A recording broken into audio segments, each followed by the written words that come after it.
நாடு எது? தொண்டை நாடு சுவாமி. நகரம் குறிஞ்சிநிலம். உன்னுடைய குலக்கடவுள் முருகப்பெருமான். ஓ, செய்வது காவல்.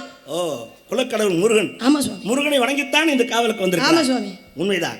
நீ முருகனை வணங்கி வந்திருக்க, நான் பெருமாளை வணங்கி வந்திருக்கேன். நீ சைவம், நீங்க வைணவம். ஏன்னா பெருமாள் எவ்வளவு பெரிய காரியங்கள் எல்லாம் பக்தனுக்காக செய்திருக்கிறான் என்று தெரிந்து கொள்ள வேண்டும். ஏன்னா பகவான் பெரிதா பக்தன் பெரிதா என்றால் பக்தன் தான் பெரிது. பெரிது புவனம் பெரிது. புவனமோ நான்முகன் படைப்பு. நான்முகனோ கரியமால் உந்தியில் வந்தோன். கரியமாலோ அலைகளில் திரண்டோன். அலைகடலோ குருமுனியின் கலசத்தில் அடக்கம். குருமுனியோ கலசத்தில் பிறந்தவன். கலசமோ புவியிற் சிறுமன். புவியோ அரவனுக்கு முதலை வாரம். உமையவளோ இறையுள் அடக்கம். இறைவனோ தொண்டருள் அடக்கம் என்று சொல்லியிருக்கிறார்கள். அப்படிப்பட்ட பக்தன் தான் பெரியவன் என்பது காட்டுவதற்காக பெருமாள் செய்த காரியங்கள் எப்படிப்பட்டது தெரியுமா?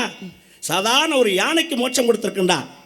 ஒரு மன்னனாகப்பட்டவன் அவனுடைய பெருமாள் பக்தன் பெருமாளுடைய ஆலயத்துக்கு செல்லும் பொழுது யானை ஓடி இருக்கும் பொழுது யானையை பார்த்து அவனுடைய அஜாக்கிரதையாக காலில் எட்டி உதைத்து சென்றார். அங்கிருந்து அகத்திய முனிவராகப்பட்டவர் கஜேந்திரனை உதைத்து விட்டு செல்கிறானே, எவ்வளவு பெரிய தவறான செயல் என்று அவன் அடுத்த பிறவிலே யானையாக பிறக்க கடவுள் என்று சாபத்தை கொடுத்தார். அவனும் அடுத்த பிறவிலே யானையாக பிறந்து திரிகூட மலையிலே யானைகளுக்கெல்லாம் தலைவனாக வாழ்ந்து கொண்டிருந்தான். ஆனால் அவன் தன்னுடைய யானை கூட்டங்களோடு தண்ணீர் அருந்துவதற்காக தடாகத்தில் போகும் பொழுது ஏற்கனவே சாபத்தால் அங்கு முதலையாக இருந்த ஒருவன் அந்த யானையை தன் காலை பற்றி கொண்டது. ஏன்னா யானைக்கு தரையில் இருக்கும்போது தான் பலம், தண்ணிக்குள்ள முதலைக்குத்தான் பலம். அதனால் எவ்வளவு முயற்சி செய்யும், அதனால் விடுபட முடியவில்லை. இறுதியாக ஆதி மூலமே என்று அந்த யானை சொல்லியது. அப்பொழுதுதான் பெருமாள் பார்த்தால், என்ன இருந்தாலும் நம்மளுடைய பக்தன் அல்லவா என்று தன்னுடைய கையில் இருந்த சக்கராயத்தை ஏறி அந்த முதலையை திறத்தை கொய்து அந்த யானையை காப்பாற்றினார். யானைக்கு மோட்சம் கொடுத்து பெருமாள் எம்பெருமானாகப்பட்டவன். ஏ சுவாமி, அதே பக்தனுக்காக போன உயிரையே திரும்ப கொடுத்தாராலையா எம்பெருமான் சிவபெருமான். என்ன காரணம்? சுந்தரமூர்த்தி ஆகப்பட்டவர் என்ன பண்ணாரு? இப்ப இருக்கிற அவினாசி என்று சொல்லக்கூடிய இடத்துக்கு போறார். சிவபெருமானை வழிபடணும்னு போன இடத்துல அந்தணர்கள்லாம் குடியிருக்கக்கூடிய குடியிருப்புல போய் தங்கி இருக்கிறார். அப்படி தங்கி இருக்கும் பொழுது அந்தணர்களுடைய வீட்டில் 2 வீட்டில் வேறு வேறு விதமாக நிகழ்ச்சிகள் நடக்குது. ஒரு வீட்டில் நல்ல சந்தோஷமான நிகழ்வு நடந்துகிட்டு இருக்கு. நல்ல சிரிச்ச சத்தம், நல்ல மங்களகரமான இசைகள் அப்படியெல்லாம் கேட்குது. ஆனால் இன்னொரு வீட்டில் இருந்து சத்தம் எப்படி கேட்குதா? அழுகுறலோடு ஒப்பாரி வைப்பது போல ஒரு சத்தம் கேட்குது. அப்போ சுந்தரருக்கு ஒரு சந்தேகம் வந்துருச்சு. என்னடா அது, 2 வீட்லையும் ஒரு வீட்டில் நல்ல நிகழ்ச்சி நடக்குது, அதே சமயத்தில் இன்னொரு வீட்டில் ஒரு அமங்கலமான சத்தம் கேட்குது, என்ன பிரச்சனை அப்படின்னு கூப்பிட்டு கேட்குற. அப்போ தான் சொல்கிறாங்க, ஐயா ஒன்றும் கிடையாது, மங்களகரமான நடக்கக்கூடிய வீட்டில் அவனுடைய பையனுக்கு பூணூல் அணிவிக்கக்கூடிய விழா நடக்குது. அதனால தான் அவங்க சந்தோஷமா இருக்காங்க. இன்னொரு வீட்டில் ஏன் அழுகுரல் கேட்குது அப்படின்னா, அதே வயதுடைய அந்த வீட்டு பையனோ இந்த வீட்டு பையனோ ஒன்றாக ஆற்றங்கரையில் போய் குளிக்க போகும்போது, சின்ன பிள்ளையா இருக்கும்போது குளிக்கும் போது முதலையாகப்பட்டது கடிச்சு அந்த பையனுடைய உயிர் போயிருச்சு. இன்றுதான் அவனுடைய நினைவு நாள். ஒருவேளை நம்ம புள்ள இருந்திருந்தா இதே வயதுல நம்ம பிள்ளைக்கு இந்த திருவிழா நடத்திருப்போமே நினைச்சு அவங்க அழுகுறாங்க, இவங்க விசேஷத்தை கொண்டாடுறாங்கன்னு சொன்ன உடனே அப்பத்தான் சுந்தரமூர்த்தி ஆகப்பட்டவர் சிவபெருமானை நோக்கி ஒரு பதிகம் பாட, அந்த குழந்தை 3 வயதுல இறந்தது. 3 வயதில் இறந்த குழந்தையை இப்பொழுது என்ன வயது இருக்குமோ அதே வயதில் ஆற்றங்கரையில் குளிக்க போகும்போது முதலையாகப்பட்டது கடித்தது. அந்த முதலையாக வந்தது யார் அப்படி என்றால் யமதர்மனாகப்பட்டவர் தான் முதலையாக வந்து அந்த பிள்ளையை கடிச்சார். அப்ப சிவபெருமானுடைய ஆணைக்கிணங்க யமதர்மன் மறுபடியும் அதே முதலையாக வந்து அதே குழந்தையை இப்ப என்ன வயசுல இருப்பானோ அதே போல குழந்தையை மீண்டும் உயிரை கொடுத்துட்டு போனார். அப்ப பாருங்க, தன்னுடைய பக்தனுக்காக போன உயிரை மீண்டும் கொண்டு வரலையா சுவாமி? 12 ஆழ்வார்களே திருமலைசை ஆழ்வார்னு ஒருத்தர். எப்படி? திருமலைசை ஆழ்வாருடைய பிரதான சிஷ்யன் யாருன்னா கணிகண்ணன். அந்த கணிகண்ணன் சிறு குழந்தையா இருக்கும்போது ஒரு கிழவி கோவலையில் பால் கொண்டு வந்து கொடுக்குறா. அந்த கோவலையில் பாலை கணிகண்ணன் குடிச்சிட்டு மிச்சத்தை பாலை கோவலையோடு கொடுக்குறான். அந்த மிச்ச பாலை வாங்கி அந்த கிழவி குடிக்கிறா. அந்த கிழவி குடித்த உடனே கிழவியாக இருந்தவள் குமரியாக மாறுகிறாள். ஏன்னா பெருமாளுடைய அனுக்கிரகம் அந்த கணிகண்ணனுக்கு பரிபூர்ணமாக இருந்தது. அவனுடைய எச்சி பாலை குடித்த உடனே கிழவியாக இருந்தவள் குமரியாக ஆறின உடனே அந்த நாட்டுடைய மன்னன் பார்த்தா அவள் மீது ஆசைப்பட்டான். அவளை கல்யாணம் பண்ணிக்கிட்டான். கல்யாணம் பண்ணி காலங்கள் ஓடுது. காலங்கள் ஓடும்போது மன்னருக்கு வயசாகிடுது. ஆனால் இவ குமரியாகவே இருக்கா. இவளுக்கு வயசு ஆகலை. ஏன் உனக்கு மட்டும் வயசாகலை, நான் முதுமை அடைந்து விட்டேன்னு என்ன காரணம் கேட்கும்போது அப்போ தான் சொல்கிறா, கணிகனுடைய எச்சில் பாலை நான் அருந்தியதால் தான் எனக்கு மூப்பு ஏற்படவில்லை, நான் இளமையாக இருக்கிறேன்னா. அப்போ அந்த கணிகனை கூப்பிட்றா, அவனை பார்க்கணும். நான் அந்த மன்னர் கூப்பிட்றேன், அப்பா நீ அந்த பெருமாளை வேண்டி எனக்கு இளமை கொடுறான்னா. பெருமாளுடைய புகழை பாடுவதை தவிர வேறு எதையும் நான் பாட மாட்டேன், உனக்காக நான் அதை செய்ய முடியாதுன்னு சொல்கிறேன். மன்னன் பார்த்தான், என் மன்னன் நான் கட்டளை இடுறேன், செய்ய முடியாதா? என் நாட்டில் இருக்கக்கூடிய நீ எனக்கு உதவி செய்யலைன்னா இந்த நாட்டில் இருக்கக்கூடாது, போடா, நாட்டை விட்டு வெளியே போடா அப்படின்னு நாடு கடத்தினான். நாடு கடத்தின உடனே கணிகண்ணன் நாட்டை விட்டு வெளியிருக்கிறான். அப்போ திருமலை சார் பார்க்குறார், என் சீடன் இல்லாத இடத்துல எனக்கு என்ன வேலை அப்படின்னு அவர் அந்த நாட்டை விட்டு கிளம்புறாரு. கிளம்பும்போது பெருமாளுடைய ஆலயத்தை பார்க்குறார். காஞ்சி வரதராஜ பெருமாளுடைய ஆலயத்தை பார்த்து, பெருமாளே, உன் பக்தன் எனக்கும் என் சீடனுக்கு இங்கே இடமில்லாத போது நீ ஏன்டா அந்த ஊரில் இருக்க, இந்த நாட்டில் நீ ஏன் இருக்க, கிளம்புடா, உன் பாம்பை சுருட்டி கிக்கத்தில் வச்சுரு கிளம்பு அப்படிங்கிறார். இவனுடைய சொல்ல கேட்ட உடனே பெருமாளாகப்பட்டவர் தன் ஆதிசேடனா விரிச்சு படுத்திருக்கின்ற பாயாக சுருட்டி பாம்பை கக்கத்தில் வச்சுட்டு நாட்டை விட்டு வெளியே கிளம்புனா. தன்னுடைய பக்தனுக்காக கோவிலை விட்டே வெளியே சென்றான் பெருமாள். அதை பார்த்தான் மன்னன், நம்ம நாட்டை விட்டே கடவுளே போகிறானேன்னு காலில் ஓடி வந்து அழுதான். அழுததுக்கு பிறகு மீண்டும் அந்த நாட்டில் இருந்தார். அப்படி தன் பக்தனுக்காக ஆலயத்தை விட்டே வெளியே சென்ற பெருமாள் என் பக்தி பெருமைக்குரியதல்ல. ஏ சுவாமி, அதே சிவபெருமான் மீது அதீத பக்தி கொண்டவர் பூசலார் என்று சொல்லக்கூடியவர். அந்த பூசலார் என்ன பண்றாரு, சிவபெருமானுக்காக ஒரு ஆலயத்தை கட்டணும் முடிவு பண்ணிட்டார். ஆலயத்தை கட்டணும் முடிவு பண்ணவர் தன்னுகிட்ட சரியான வருமானம் இல்லை அப்படிங்கிறதுக்காக ஊர்ல இருக்கிற எல்லார்ட்டையும் வசூல் பண்ணி கோவில் கட்டும்னு நினைக்கிறார். அப்ப போய் நிதி திரட்டுவதற்காக எல்லார்ட்டையும் போய் கேட்கிறாரு. போய் கேட்கும் போது யாருமே அதுக்கு நிதி உதவி செய்யல. அதனால என்ன பண்ணாரா, போய் தனிமையில உட்காந்து ஒரு பனைமரத்தினுடைய நிழல்ல போய் உட்காந்துறார். பொதுவாகவே பனைமரத்தினுடைய நிழல் ஒரு சமயத்துல ஒரே நேரத்தில் இருக்காது, ஒரே இடத்துல இருக்காதுல பனைமரத்தினுடைய நிழல் அப்பக்கப்ப மாறிக்கிட்டே இருக்குமா இல்லையா? ஆனால் சிவபெருமானுடைய பக்தன் என்ற காரணத்திற்காக அந்த பனைமரத்தினுடைய நிழல் அவர் அந்த கோவிலை மனசுக்குள்ள கோவில் கட்டி முடிக்கிற வரைக்கும் அந்த நிழலாகப்பட்டது போகவே இல்லை. அவர் எங்கே அமர்ந்திருந்தாரோ அதே திசையில் இருந்ததா அந்த நிழல். அப்போ என்ன பண்ணுறாரு, ஆள் மனதுக்குள்ளே சிவபெருமானுக்கு ஒரு கோவிலை கட்டுறார். அஸ்திவாரம்னா இப்படித்தான் போடணும், மணிமண்டபம்னா இப்படித்தான் இருக்கணும், கருவறைனா இப்படித்தான் இருக்கணும், அதுக்கு கோபுரம் இப்படித்தான் இருக்கணும், கோபுரத்தில் சிற்பங்கள்லாம் இப்படித்தான் இருக்கணும் அப்படின்னு ஆள் மனதுக்குள்ளே ஒவ்வொரு விஷயங்களையும் கட்ட ஆரம்பிச்சாச்சு. கோவிலை கட்டி முடிச்சாச்சு. கட்டி முடிச்சு கும்பாபிஷேகத்துக்கு தேதியும் பூசலார் வச்சுட்டார். அதே சமயத்தில் சோழ மன்னனும் சிவபெருமானுக்கு ஒரு கோவிலை கட்டிட்டார். கோவிலை கட்டி அதே தேதியில் கும்பாபிஷேகத்தை வச்சுட்டார். அப்பதான் சிவபெருமான் சோழ மன்னனுடைய கனவுல போய் சொன்னாராம், எப்பா கோவில்லாம் கட்டிட்டேன், கும்பாபிஷேகத்துக்கு தேதியும் வச்சுட்டேன், கும்பாபிஷேகம் வச்சதெல்லாம் சரிதான், ஆனால் உன்னுடைய தேதியை மட்டும் கொஞ்சம் மாற்றி வச்சுக்க அப்படின்னு சிவபெருமான் சொல்ல.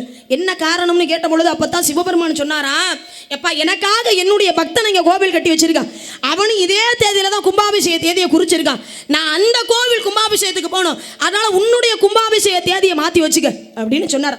வேற என்ன நினைக்கிறார் சோழ மன்னே, என்னடா அது இவ்வளோ பெரிய கோவிலை நம்ம கட்டி வச்சிருக்கோம், ஆனால் யாரோ ஒருத்தர் கோவில் கட்டியிருக்காரு, அந்த கோவில் கும்பாபிஷேகத்துக்கு போறேன்னு சிவபெருமானே நம்ம கிட்ட வந்து சொல்றாருடா, அப்ப அது எவ்வளவு பெரிய கோவிலா இருக்கும் அப்படின்னு இங்க இருந்து நேரம் தேடி போறார்.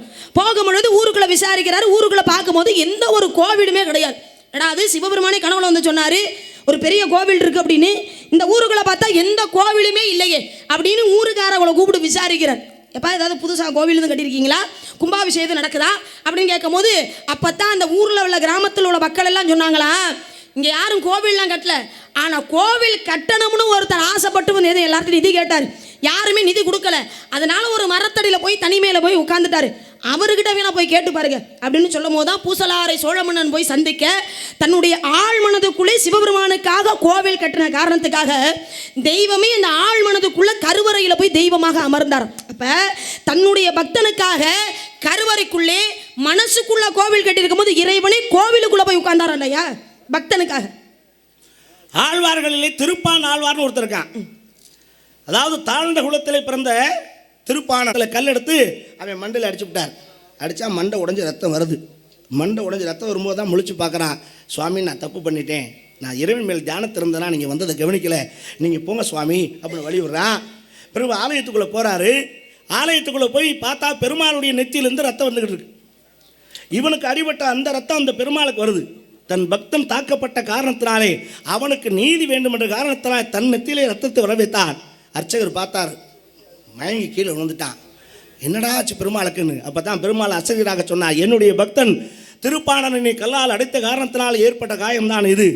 நீ யாரை அடித்தாயோ அவனை நீயே சென்று உன் தோளிலே சுமந்து கொண்டு வா ஆலயத்திற்குள்ளேன்னு சொன்னார். அப்போ தான் போனான்.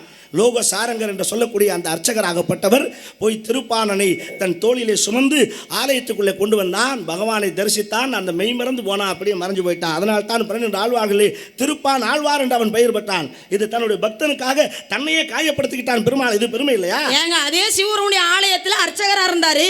அர்ச்சகரா இருக்கக்கூடியவர் என்ன பண்றாரு, ஒரு நாள் சிவனுக்கு பூஜை பண்ணிட்டு சிவனுக்காக பூஜை செய்த அந்த மலரை எடுத்து தன்னுடைய காதலினுடைய தலையில கொண்டு வச்சுக்கிறார். தலையில வச்ச உடனே அந்தி பொழுது நேரத்தில் மன்னர் கோவிலுக்கு வர்றார். கோவிலுக்கு வந்தோடனே என்ன பண்ணிட்டான், பதஷ்டத்தில் காதலினுடைய தலையில இருந்த பூவை கொண்டு வந்து மறுபடியும் சிவபெருமானிடம் வச்சு பூஜை பண்ணி மன்னர்கிட்ட கொடுத்துட்டேன். மன்னர் எடுத்துக்கிட்டு நேரம் அரண்மனைக்கு போயிட்டாரு. அரண்மனைக்கு போய் பார்த்ததுக்கு அப்புறம் தான் அந்த பூவிலே ஒரு பெண்ணினுடைய முடியாகப்பட்டது இருக்குது. அதை பார்த்தோன்னே மன்னனுக்கு ஒரே அதிர்ச்சி. நான் இறைவனுக்கு வச்ச பூவில் எப்படி ஒரு கூந்தலுடைய முடி இருக்க முடியும் அப்படின்னு அர்ச்சகரை கூப்பிட்டு கேட்குறார். அப்போ அர்ச்சகர் என்ன சொல்றாரு, ஐயா இது இறைவனுடைய முடிதான்ற. அப்போ மன்னர் என்ன சொல்றாரு, ஏண்டா சிவலிங்கத்திலே எப்படி முடி இருக்கும் அப்படின்னு சொல்றாரு. இல்லையா இது சிவபெருமானுடைய லிங்கத்தில் இருக்கக்கூடிய முடிதான்னு சொல்றார். அப்ப இதை நம்பாத மன்னர் என்ன சொல்றாரு, உனக்கு 3 ஜாம நேர காலம் தருகிறேன், அதற்குள்ளாக இது எப்படி வந்தது என்பது உண்மையை நீ சொல்லலாம் அப்படின்னா உனக்கு சிறை சேதம், உனக்கு தண்டனை, உன்னைய கொல்ல போறோம் அப்படின்னு. அப்ப தன்னுடைய பக்தன் சொன்ன பொய்க்காக என்ன பண்ணாரா, மறுநாள் கோவிலுக்கு போய் பார்க்கும்போது சிவலிங்கத்திலே முடியாகப்பட்டது முளைத்திருந்ததா. பார்த்தோடே மன்னருக்கு அதிர்ச்சி. ஒருவேளை இவன் சொன்ன பொய்யை நிவர்த்தி பண்ணணுங்கிறதுக்காக லிங்கத்தில் ஒருவேளை ஒட்டி வச்சிருந்தா அப்படின்னு என்ன பண்ணாரா, சந்தேகப்பட்டு லிங்கத்தில் இருக்கக்கூடிய முடியை இழுத்து பார்த்தாராம். வராமல் அந்த இடத்துல காயம்பட்டு ரத்தமாகப்பட்டது வழிந்ததாம் சிவலிங்கத்திலே. அதனால தான் இப்போ பார்த்தீங்கன்னா குடுமியான் மலை அப்படின்னு நம்ம ஒரு ஊர் சொல்கிறோம்ல, சிவபெருமானுடைய ஆலயம். எப்பேற்பட்ட பெருமை, தன்னுடைய பக்தனுக்காக தன்னுடைய பக்தன் பொய்யை சொல்லிட்டானே அப்படிங்கிற ஒரு காரணத்துக்காக அந்த பொய்யை உண்மையாக்கணும் அப்படிங்கிறதுக்காக தன்னைத்தானே காயப்படுத்திக்கலையா சிவபெருமான். அது பெருமை இல்லையா? இல்லை நான் கேட்குறேன், உனக்கு என்ன இவ்வளவு ஒரு திமிரு நான் கேட்குறேன். நான் சொல்கிறத கவனமாக முதல்ல. நான் ஒரு கதை பேசுகிறேன்னா நீ ஒரு கதை பேச வேணாங்களே, தப்பு இல்லை. நான் ஆழ்வார்களை பற்றி பேசினா நீ நாயன்மார்களை பற்றி பேசு, வேணான்னு சொல்லலை. நான் ஆழ்வார்கள் கதையை சொன்னேன், நீ நாயன்மார்களை பற்றி எவ்வளவோ பேசலாம். ஏன் பிள்ளைக்கறி கேட்டான் சிவபெருமான், சிறுதொண்ட நாயனார் கழுத்தை எடுத்து பிள்ளையை கொடுக்கலையா? அதை விட்டுட்டு எத்தனை கதைகள் இருக்கு, எதையோ தொட்டு பேசலாம். கண்ணப்பன் ஆகப்பட்டவன் சிவனுக்கு கண்ணை கொடுத்தான், அதை பேசியிருக்கலாம். அதை விட்டுட்டு நான் என்ன சொல்கிறேனோ, நான் முதலைக்கு இந்த கஜேந்திரனுக்கு மோட்ச கதையை சொல்கிறேன், நீ உடனே முதலையால் அந்த பையன் சாத்தான் அவனை உயிர் பழிச்சான்னு சொல்கிற. நான் சிவன் தன் பக்தனுக்காக ஆலயத்தை விட்டு வெளியே போனாண்டாங்கிறேன், நீ பக்தனுக்காக ஆலயத்துக்கு உள்ளே வந்தாண்டாங்கிற. என்ன உனக்கு ஒரு தைரியம், உனக்கு தெனாவிட்டு நான் ஜெனரலுக்குலாம் எதிர்த்து பேசணும்னு எதுவும் யாரும் சொல்லி இருங்க இரு வரேன். இல்லை எதுவும் இருங்க என்ன நீங்க என்ன இருங்க போறீங்க, என்ன சொல்ற இருங்க. நான் பேசுனது தப்பா இருந்தா அதை மறுத்து பேசுறதுக்கு தான் உங்களை கூட்டி வந்திருக்காங்க. நான் வந்து இப்படித்தான் பேசணும், நீ அப்படித்தான் பேசணும்னு எனக்கு நீங்க சட்டம் போடக்கூடாது. இல்லை சரிங்களா? பேசின கதை நீங்க ஒரு விஷயம் சொல்லியிருக்கீங்க, அதுக்கு எதிர்ப்பதமா நான் ஒரு விஷயம் சொல்லி நான் தப்பா சொன்னேனா? தப்போ நான் சொன்ன கதை தவறாதுன்னு சொன்னா தப்போ சரி, அது வரல. அப்புறம் நான் சொன்ன கதைக்கு வேற அது நேருக்கு நேரம் அப்படியே பேசணும்னா ஏன் அப்படி சொன்னது, ஏன் அப்படி பேசக்கூடாதுன்னு இருக்கா? இல்லை அப்படி எதுவும் குழந்தை விநாயகர் ஹோட்டலில் எதுவும் சொல்லி கொடுத்தாங்களா உனக்கு? என்னது? இல்லை அறிஞர் நாரதருக்கு போட்டிருக்கோம், நீ அந்த ஆளை எழுதி பேசி அந்த ஆளை அசிங்கப்படுத்தணும்னு சொல்லி கொடுத்தாங்களா? அது எனக்கு தெரியாது, அதுக்கு தான் ஒரு வேளை போட்டிருப்பாங்களா என்னன்னு தெரியல எனக்கு. கேட்குறேன் என்ன பேசுறத இருங்க கவனமா. ஏற்கனவே ராஜா பாடுற போட்டு தப்பிச்சு போயிட்டு எனக்கு மழை வந்து நாடகம் நின்று தப்பிச்சிட்டீங்க. இன்னைக்கு நல்ல வசமா நாரதர்ல வந்து சிக்கிருக்கீங்க. நல்ல ஞாபகத்துல வச்சுக்கோங்க, நீங்க ராஜா பாட்டு போட்டு வந்தாலும் விடிய காலம் வர வருவீங்க, 2 விஷயம் பேசி 2 பாட்டை பாடிட்டு முடிச்சுட்டு போயிடலாம். இந்த இடத்துல இப்படி கட்டையை பிடிச்சிக்கிட்டு நிற்கும் போது அப்படிலாம் போகக்கூடாது, போக விட மாட்டேன். உங்களுக்கு என்ன தெரியுமோ நீங்க பேசுங்க, நானும் பாக்குறேன். மிரட்டல் என்கிட்ட வச்சுக்காத. நீ நினைச்சுக்கிட்டு இருக்க கோமாளி பையதானேன்னு, அது அல்ல. எனக்கு என்ன செய்யணும், எங்கே செய்யணும், எப்படி செய்யணும் எனக்கு தெரியும். வேண்டாம்னு ஒதுங்கி போகிறவனை தவிர வம்பு இழுக்கணும் நீ வந்துட்டீங்கன்னா வம்பு இழுப்பேன். என்ன விட மாட்டேன், நான் விட மாட்டேன். நீ உட்காரனே, நான் பார்த்துக்கிறேன் உட்காரனே. இந்தா நீ பேசணும் முடிவு பண்ணிட்டில, பேசுவான், வேற ஒன்றும் பேச வேணாம். நீ யாரு? நான் வள்ளி. உங்கள் அப்பா யாரு? நம்பிராஜன். உட்காருங்க. நீ உட்காரனே, உட்காரனே. உங்கள் அப்பா யாரு? நம்பிராஜன். உங்கள் அம்மா யாரு? நங்கை மோகினி. உன்னை பெத்தவளா? இல்லை அண்ணே, நீ போனே, நீ கோவப்படாத, நீ போனே. அட பாவி, சாப்பிட்டுட்டு எச்சிக்கையோட வந்திருக்கியா? ரே நீ போடா மேனே, அப்பா பார்த்துக்கிறேன். சரி அப்படிதான். உங்கள் அப்பா யாரு? அட போடா, உன்னையே கேட்கல, என்னையே கேட்டுக்கிறாரு போ. உங்கள் அம்மா யாரு? நங்கை மோகினி. உன்னை பெத்தவளான்னு கேட்டேன். இல்லை பெத்தவங்க கிடையாது, எடுத்து வளர்த்தவங்க. பெத்தவ யாரு? பெத்தவங்க யாருன்னு எனக்கு தெரியாது, எடுத்து வளர்த்தவங்கள தான் எனக்கு தெரியும். தெரியாதுல்ல? ஆமா, பெத்தவ யாருன்னு தெரியாது. தெரியாது. தெரிஞ்சுக்கும் முயற்சி பண்ணல. அது எதுக்கு தெரிஞ்சுக்கிட்டு? எடுத்து வளர்க்குறவங்க நல்லபடியாக வளர்க்கும் போது அவங்கள பற்றி ஏன் தெரிஞ்சுக்கணும்? உன் குலக்கடவுள் யார்? முருகப்பெருமான். அவனுக்கு அப்பா யாரு? சிவபெருமான். அம்மா சக்தி. இதுதான் உங்க கதையாக்க. இதைத்தான் சொல்லுவியா? நீங்க என்னமோ பெரிய அப்படியே கேள்வி, இந்த கேள்வியை கேட்ட மாதிரி. இதுதான் ஒண்ணுதுன்னா முருகனுடைய அப்பா அம்மா யாரு? சிவபெருமான் தான் அப்பா, சக்தி தான் அம்மான்னு பச்சை பிள்ளை கூட சொல்லுவேன். அப்புறம் ஏன் அதை என்னடா கேட்டீங்க? முருகனை சக்தி பெத்தாளா? சக்தி பெக்க கிடையாது. அப்புறம் எப்படி அவன் அம்மா? சக்தி பெத்தாளா? நான் கேட்குற கேள்வி அப்படிதான். முருகன் எப்படி? இருங்க இப்போ நான் கேட்குறேன், என்னையே நம்பிராஜனும் நங்கை மோகனி பெக்கல, ஆனாலும் அப்பா அம்மா யாருன்னு கேட்டா அவங்கள தானே சொல்றேன். பெத்தாதான் பிள்ளையா? என்னங்க, என்னைய பெத்தாதான் நான் அப்பா அம்மா உங்களை கூப்பிடணுமா? வளர்த்தாலும் அந்த பெருமை அவங்களுக்கு தானே, நம்பிராஜன் நங்கை மோகினி தானே போய் சேருது. அங்க வா அதைத்தான் கேட்டேன். வளர்த்தாளுக்கு பெருமை தானங்க. பெற்றால் தான் பிள்ளையா, பேணி வளர்த்தால் தான் தாய் தானே. அது மாதிரி சக்தியினுடைய நங்கமோகன் உன்னை பெக்கலைனாலும் வளர்த்தவ. ஆமா, அதனால தாய். சக்தி பெக்கல வளர்க்கம் இல்ல. அப்ப வளர்த்தவ யாரு? வளர்த்தவங்க 6 கார்த்திகை பெண்களால் வளர்க்கப்பட்டவர் முருகப்பெருமான். அந்த கார்த்திகை பெண்கள் பேரை சொல்லு பாப்போம். சொல்லு. சரி, முருகப்பெருமானை கேக்குறீங்களே, முருகப்பெருமானுக்கு அப்பா அம்மா இருந்துட்டு போட்டும். முருகப்பெருமானுக்கு கூட பிறந்தவங்க யாரு? முருகப்பெருமான் கூட பிறந்தது யாருன்னா என்ன சிரிக்கிறீங்களே? என்னன்னு கேக்குறேன். விநாயகன், ஐயப்பன். என்னங்க? அவ்வளவுதான். அடே அப்பா, உலக அதிசயம். முருகனும் கூட பிறந்தவங்க விநாயக பெருமான், ஐயப்பன்றது. இது இந்த தூங்குற புள்ளை எழுப்பி கேட்டா தான் சொல்லிருமே. முருகப்பெருமானோட கூட பிறந்தவங்க யாரு அப்படின்னா விநாயக பெருமான், ஐயப்பன்றது எல்லாரும் அவங்களும் தான் சொல்லுவாங்களே. நான் அதை கேட்கல, முருகப்பெருமானோட கூட பிறந்தது யாருன்னு கேட்டேன். விநாயக பெருமான் முருகப்பெருமானுக்கு முன்னாலே படைக்கப்பட்டவர் இல்லையா? ஐயப்பன்கிறவர் கலியுக வரதன், அதுக்கப்புறமா பிறக்கப்பட்டவர். முருகப்பெருமான் கூட பிறந்தது யாருன்னு கேட்டேன். அதாவது முருகப்பெருமான் தோற்றுவிக்கும் பொழுதே அவர் கூட சேர்த்து தோற்றுவிக்கப்பட்டாங்கல்ல, அது யாரு? யாரு தோற்றுவிக்கப்பட்டாங்கல்ல? யாரு? இந்த சிரிச்சு சமாளிக்கிற வேலைலாம் என்கிட்ட வச்சுக்க கூடாது.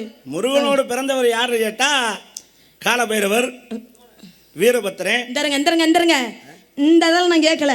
முருகப்பெருமான் சிவபெருமான நெற்றிக்கிழந்து தோற்றுவிக்கப்பட்டார்ல, அதே சமயத்தில் தோற்றுவிக்கப்பட்டவர்கள் யாரு?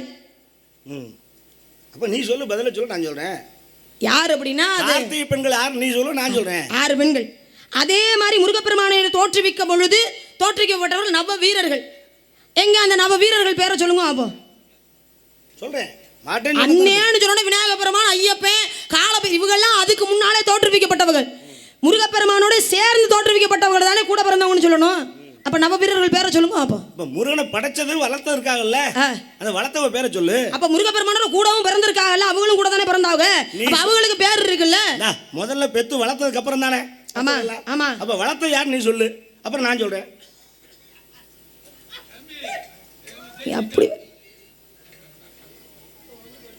எரியிற நெருப்புல எண்ணெயை கொண்டு ஊத்துற மாதிரி இந்த அண்ணன் படுத்துற பாடு. ஓ, நீங்க அந்த அளவுக்கு எதிர்த்து கேள்வி கேட்கிற அளவுக்கு வந்து நிக்க அந்த அளவுக்கு தைரியமா? இடத்துக்கு வந்தாச்சுனாக்கா உங்க முழுசா நினைச்சாச்சு. அப்புறம் முக்காடு நீயா நானா பாத்துக்கிற வேண்டியதான். அதுக்கு தானே நீ போட்டிருக்காங்க. வேற எதுக்கு இவ்வளவு காலம் உன் கூட நின்று உன் கையை பிடிச்சி ஆடிட்டு தெரிஞ்சாலும் நான் இன்னைக்கு உன் கழுத்தை பிடிக்கிறோங்கிறதுக்காகத்தான் என்னை கட்டையை பிடிச்சி கொண்டு வந்து நிப்பாட்டிருக்கேன். வா பார்த்துக்குருவான், என்ன நடந்தாலும் சரிதான். வா. அப்படியா? சரி, நவ வீரர்கள் பேரை சொல்லுங்க. சொல்லு, கார்த்திகை பெண்கள் பேரை சொல்லு.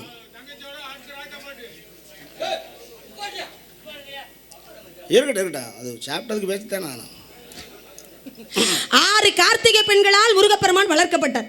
எந்த 6 கார்த்திகை பெண்கள்? நான் வளர்த்தவங்களை பற்றி யாருமே பேசுறதே கிடையாது இல்லையா? முருகப்பெருமானோட அப்பா அம்மா யாருன்னா சிவபெருமான், சக்தி அப்படின்னு சொல்லிட்டு போயிடறாங்க.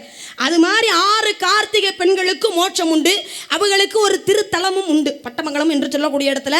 பட்டமங்கலம் அது ஏன் காரணம் வந்துச்சு அப்படிங்கிறதுலாம் காரணம் நிறைய இருக்குது. இருந்தாலும் கூட அந்த 6 கார்த்திகை பெண்கள் யார் அப்படின்னா அம்பா, துலா, நிதர்த்தனி, மேகந்தி, வத்ரகேந்தி அப்படின்னு சொல்லக்கூடிய 6 பெண்கள். ஒரு பெண்ணு இருக்கு, நான் சொல்றேன், நீங்க சொல்லுங்க. அந்த முருகனைத்தான் உனக்கு மாப்பிள்ளையா பார்த்துட்டு வந்திருக்கேன். கட்டிக்க முடியுமா முடியாதா? என்ன கதையவே முடிச்சு முடியலையே. கட்டிக்கிறியா மாட்டிக்கிறியா அவ்வளவுதான். ஒரே மாப்பிள்ளை பார்த்துட்டு வந்தா அப்புறம் கதை முடிஞ்சு போச்சுல்ல. சொல்லும் என் வார்த்தை கேளம்மா, தள்ளாதே சும்மா, சொல்லும் என் வார்த்தை கேளம்மா.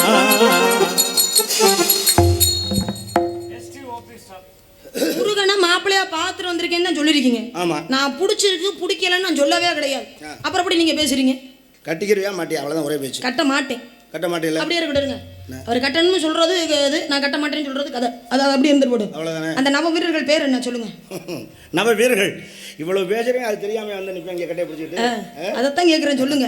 வீரபாகு, வீரகேசரி, வீர மகேந்திரர், வீர மகேஸ்வரர், வீர புரந்தரர், வீர ராட்சதர், வீராந்தரர், வீரதர் என்று சொல்லக்கூடிய 9 நவ வீரர்களோடு தான் பிறந்தான் முருகன்.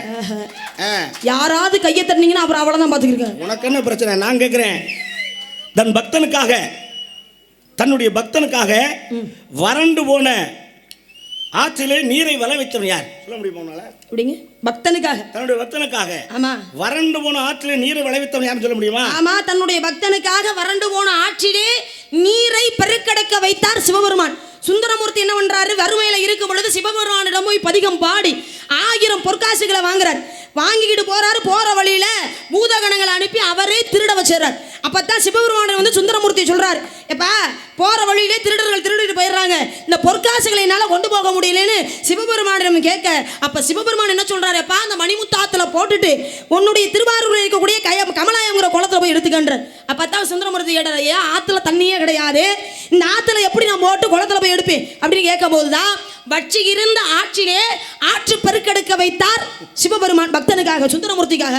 பிறகு எந்த கேள்வியை கேட்டுவிட்டாரு சொல்லுங்க? இந்த பதில சொல்லத்தான் உடனே கூட்டாந்தாங்க, உனக்கு 5000 6000 சம்பளம் கொடுத்துருக்காங்க.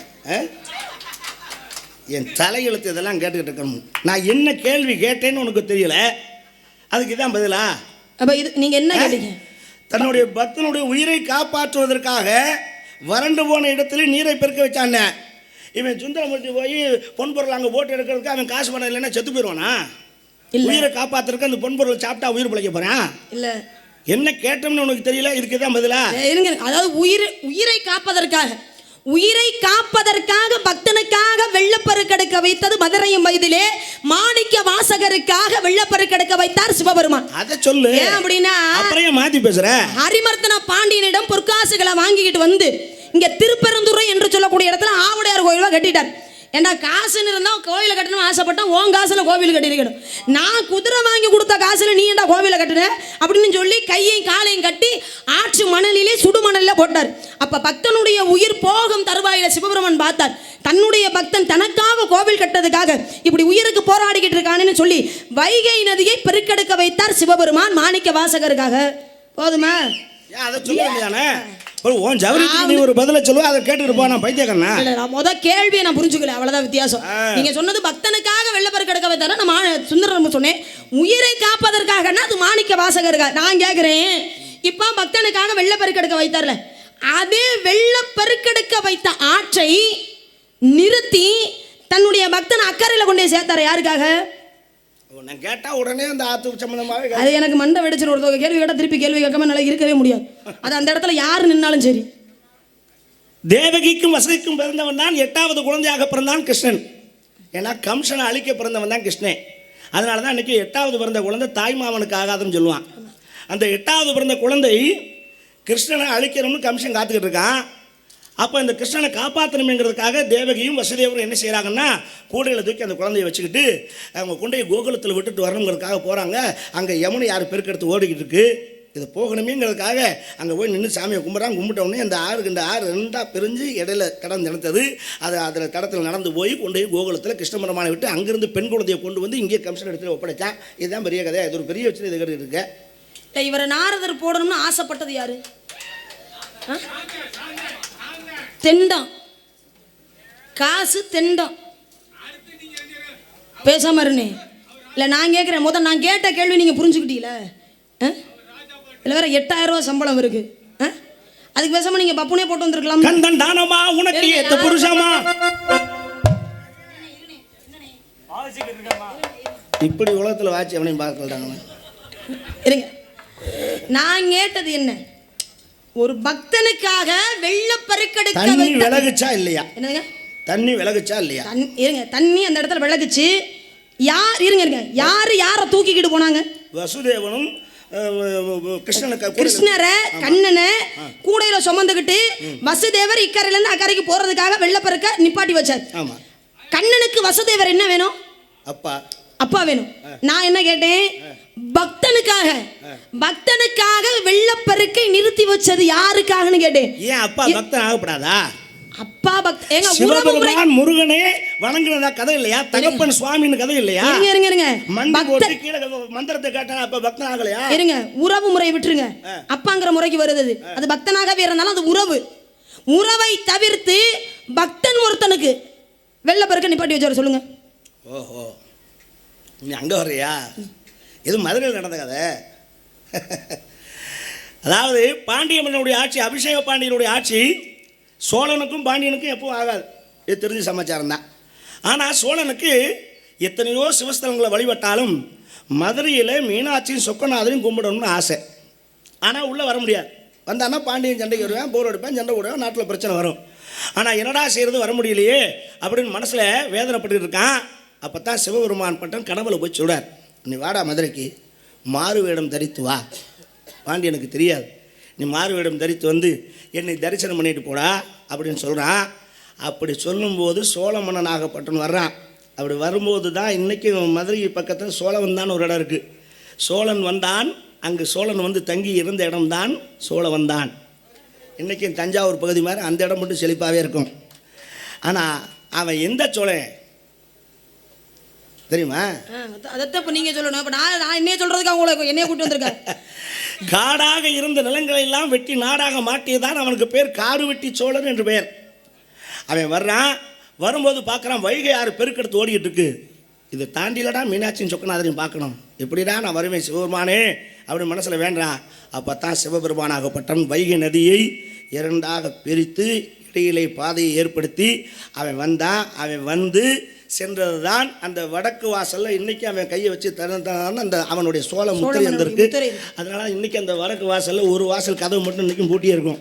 அவன் சோழன் வந்துட்டு போனாலும் அந்த கதவை திறக்கக்கூடாதுடான்ட்டான் பாண்டியன். அப்படி வந்து வணங்கி போனான். அவனுக்காக தன் பக்தனுக்காக வழிவிட்டது தான் வைகை ஆற்றை. அப்போ நான் கேட்ட கேள்விக்கு இது பொருத்தமாக இருக்குமா, இல்லை நீங்கள் சொன்ன கதை பொருத்தமாக இருக்குமா?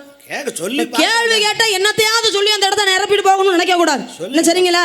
கேட்ட கேள்விக்கு சரியான பதில் வரணும். சரின்னு ஒத்துக்கிட்டு இருந்தேன்னா திரும்ப பிடிச்சிருப்பேன். என்னது? ஓஹோ, நீங்க அந்த எண்ணத்துல நின்றுக்கிட்டு இருந்தீங்களோ? இன்னைக்கு ஒரு நாள் நாரதர் போட்ட உங்களுக்கே அவ்வளவு திமுரு இருக்குண்ணா, வருஷம் முழுக்க வள்ளி போடுற எனக்கு எம்பூடு திமுரு இருக்கும். ஓன் திமுறா ஏன் இந்தாரு, நீ இன்னைக்கு ஒரு நாடகத்தில் தான் இந்த வேஷம் போடுவேன். உனக்கு வள்ளி திருமணம் மட்டும்தான் ஆடுவேன். நான் சங்கரதாசாமி எழுதுன அம்புட்டு நாடகம் ஆடுறேன் நான். சரிதானா? மதுரையை பற்றி உனக்கு என்ன தெரியும்? நான் மதுரையிலேயே இருந்து குப்பை ஓட்டினவேன். என்கிட்ட சொல்றியா? பேசி பாரு. சரி இருங்க, நான் இதோட விஷயத்தை முடிப்போம்னு நினச்சேன். இப்போ நான் கேட்குறேன், நீ வந்து ஒரு விசேஷம் கோவில் இதுக்கு தான் நீ மதுரைக்கு போவோம், நான் மதுரையில் இருந்தவேன் அப்படின்னு நீங்கள் சொல்கிறீங்கல்ல. இப்போ நான் கேட்குறேன், மதுரையிலே கடல் தண்ணியை வற்ற வச்சது யாரு? சொல்லுங்க. மதுரையிலே கடல் தண்ணியை வற்ற வச்சது யாரு? மதுரையில் கடல் இருக்கா? முதல்ல கடல் வந்தது சிவபெருமானால் கொண்டு வரப்பட்டது. 7 கடல் கொண்டு வரப்பட்டது. அதனால தான் 7 கடல் தெரு அப்படின்னு ஒரு தெரு உருவானுச்சு மதுரையில், மேலவாசி வீதிக்கு பக்கத்தில். என்ன அப்ப 7 கடலை வர வச்சாங்கல்ல, அந்த கடல் தண்ணியை வற்ற வச்சது யாரு? சரி, சொல்லி ஆகணுமா? என்னது சொல்லி ஆகணுமா? சொல்லிதான் ஆகணும்னா பெரிய மதுரைக்காரன் நானும் மதுரைக்காரன் தாண்டா அப்படிங்கிற மாதிரி மதுரையிலே நாங்களாம் இருந்தோம் அப்படிங்கிறீங்களே சொல்லுங்க. இது பெரிய விஷயம் இல்லை. கடல் தண்ணி வத்த வச்சவன் சிவன் தான். வேற என்ன? கடல் தண்ணி வத்த வச்சு சிவன் தான். கல்யாணம் பண்ணிக்கிறேன் மாட்டியா முருகனை? தயவு செஞ்சு நீங்களாம் எங்கேயும் போய் நான் மதுரையில் தான் இருந்தேன், மதுரையில் தனியாக சங்கம் வச்சு நடத்தினேன், பாண்டிய நாடுன்னு சங்கம் வச்சு நடத்தினேன், இதெல்லாம் போய் சொல்லிக்காதீங்க. நடத்தினவன் பெரிய பெருமையாக வேற சொல்லிக்கிறீங்க. நான் மதுரைக்காரன், மதுரையில் தனியாக சங்கம் வச்சு நடத்தினவன். என்னத்தை நீங்கள் தனியாக சங்கம் வச்சு நடத்துனீங்க? நீங்கள் மதுரையில் நடந்த விஷயம் என்னன்னு தெரியல. கடலை வத்த வச்சது யாருன்னா முருகப்பெருமான்றது எல்லாருக்குமே தெரியும். சிவபெருமான் தான். அப்புறம் என்ன? நான் அடிச்சு சொல்லுவேன் சிவன் தான். நீ ஒத்துக்கிட்டா ஒத்துக்க. சிவன் கிடையாதுங்க, முருகப்பெருமான் தான் கடல் தண்ணி வற்ற வச்சது. நான் சொல்றேன், அடிச்சு சொல்றேன். கடலை வத்த வச்சது சிவன் தான். எழுகடல் வீதின்னு ஏன் பேர் வந்துச்சுன்னு எனக்கு தெரியும். எழுகடல் முதல்ல எதுக்கு அங்கே வந்துச்சுன்னு எனக்கு தெரியும். யாருக்காக வந்துச்சு? காஞ்சன மாலை தன்னுடைய கணவனோடு சேர்ந்து கடலில் முங்கணும், தன்னுடைய மோட்சமடையும் நினைச்சா. கடல் இல்லை, அவளுக்காக சிவபெருமான் 7 கடலையும் கொண்டு வந்து அங்கே வச்சாரு. தன் கணவன் கையை பிடிச்சு 2 பேரும் மூழ்கி எழுந்தாங்க. அதுக்காக 7 கடல் வந்துச்சு. அதுக்காக 7 கடல் வீதி இன்னைக்கு மீனாட்சி உங்களுக்கு பின்னாடி இருக்கு. அங்கே ஒரு நந்தி சிலை வச்சிருக்காங்க. அது எங்களுக்கு தெரியும். கோயிலை சுற்றி சுற்றி வந்தவன். இவ்வளவு விஷயம் சொல்றவர் நீங்க. அப்ப கடல் தண்ணியை வத்த வச்சது யாருன்னா சிவபெருமான்றீங்க. கடல் தண்ணி வத்த வச்சு சிவன் தான், முருகன் தான், சிவன் தான். முருகன் தான். முருகனை கட்ட முடியுமா? முடியாது. முருகனை கட்ட முடியாது. முடியாதா? கட்ட முடியாது. சொல்லுமன் வார்த்தை கேளம்மா. நல்லா அதே சும்மா ஒன்று பேசுனா சரியா பேசிவிட்டு முடிச்சுட்டு போகணும். என்ன சரிங்களா? இங்க இருந்து இங்க கொஞ்சம் பேர் பாக்குறாங்க, ரசிகர்கள் பாக்குறாங்கன்னு நினைக்க கூடாது. வலைவழியில போய்கிட்டு இருக்கு. இருங்க, சும்மா வாய்க்கு வந்தவெல்லாம் பேசக்கூடாது. முருகப்பெருமான் நான் சொல்றேன். சிவபெருமான் எங்க வத்த வச்சாரு? சிவன் தாங்கறே. இல்ல ஒத்துக்கிட்டா ஒத்துக்காட்டி போ. முருகன் கட்டி வைக்கிறேன். இல்ல நான் நன்றி பிரம்ம முடிச்சல்ல. என் கையை பிடிச்சு கட்டியும் இல்ல. இதுக்கு ஒன்றும் பேசாம தெரியலன்னா சொல்லிட்டு போயிருக்கணும். என்ன சரிங்களா? இவ்வளோ நேரம் பேசிட்டு ஒரு மதுரையில் இருந்தாலும் கடல் தண்ணி யாருங்க வத்த வச்சதுன்னு கேட்டால் சிவபெருமான்னு சொல்லிட்டு போகிறாரு. அப்போ இவரெல்லாம் மதுரைக்காரன்னு சொல்லலாமா? இப்போ இவ்வளோ நேரம் பேசுனதெல்லாம் அம்புட்டும் பொய்யா போச்சா? திருவிளையாடல் புராணத்தின்படி முருகப்பெருமான் தான் கடல் தண்ணியை வத்த வச்சாருன்றதுக்கு எனக்கு ஆதாரம் இருக்குது. நான் பேசுவேன். என்ன சரிங்களா? உங்களுடைய அனுபவத்தை நான் அசிங்கப்படுத்தக்கூடாதுன்னு நினச்சிக்கிட்டு பேசாமல் விட்டு கொடுத்துட்டு போகிறேன். சரிங்களா? ஏன்னா என்னதுங்க அது வேறங்க. நான் பாட்டுக்கு இவரை என்னத்தையாவது பேசுனேன்னு வச்சுக்கோங்களேன், வலை ஒளியில் போட்டு அவருடைய அனுபவம் என்ன, ஓ வயசு என்ன, நீ அவரை போய் அப்படி பேசுற. அப்படி அனுபவங்கிற கிடையாது. என்ன வேஷம் போட்டு வந்திருக்கோமோ அந்த வேஷத்துக்கு சரியா பேசணும். இல்லைன்னா அந்த வேஷம் போடக்கூடாது. எதிரில் நிற்கிற வள்ளி நம்மளை கேள்வி கேட்பாங்கன்னு தெரிஞ்சு தைரியமாக தானே போட்டு வந்து நிற்கிறாரு. அப்புறம் அதுக்கு சரியான பதிலை சொல்லாமல் சிவபெருமான் தான் மொட்டை தலையில் குட்டை வளர்ந்த மாதிரி சொல்லிட்டு போனால் என்ன அர்த்தம்? அது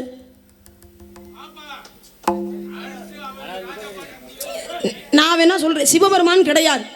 திருவிளையாடல் புராணத்தின்படி முருகப்பெருமான் தான் கடல் தண்ணியை வத்த வச்சார். சரிங்களா? இது இந்த விஷயம் இதோட முடியாது. அடுத்த வருஷம் மறுபடியும் அவரே நாரதரை போடுங்க. அவரையே நாரதரை போடுங்க. என்ன சரிங்களா? என்னையவே வள்ளியா போடுங்க. இந்த விஷயத்தை நான் அவர்கிட்ட கேட்காம விட மாட்டேன். விடியறதுக்குள்ள கல்யாணம், எல்லாரும் கல்யாணத்துக்கு வந்துருங்க. நானும் போய் கல்யாணத்துக்கு ஏற்படலாம் பண்ணணும் மலையா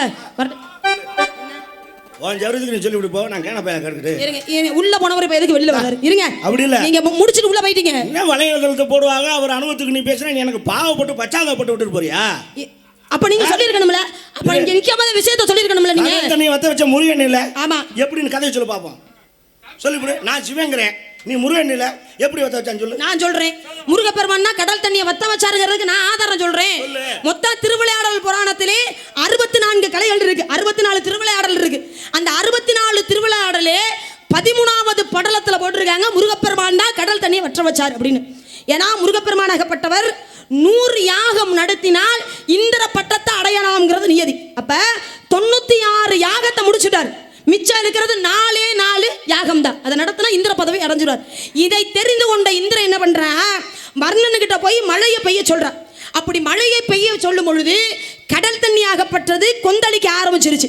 ஆகா, இது கொந்தளித்து வந்தால் மதுரையும் பதையை அழிச்சிருமே, நாட்டை அழிச்சிருமே, என்ன பண்ணலான்னு யோசிக்கும் பொழுது அப்பத்தான் முருகப்பெருமானிடம் சொன்னாங்க, அப்பா உன்னுடைய கையில் இருக்கக்கூடிய வேலாயுதத்தால் இந்த தண்ணியை வற்ற வைக்கலாம் என்று சொல்ல முருகப்பெருமான் தன் கையில் இருந்த ஆயுதத்தை எரிய கடல் தண்ணி ஆகப்பட்டது பற்றியது அப்படிங்கிறது 13வது படலத்துல போட்டுருக்கு.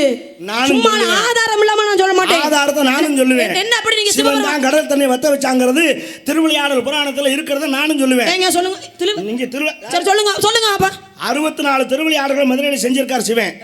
நீங்க யார் வேணாலும் திருவிளையாடல் புராணத்தை எடுத்து பார்த்துக்கலாம். இல்லை இன்னைக்கு என்ன வேணாலும் வலைதளத்தில் எல்லாத்தையும் வருது, செல்லில் வருது, நீங்கள் எடுத்து பார்க்கலாம். கூகுளில் சர்ச் பண்ணி பார்த்துக்க. அதே திருவிளையாடல் புராணத்தில் 18வது கதையில் இருக்கு.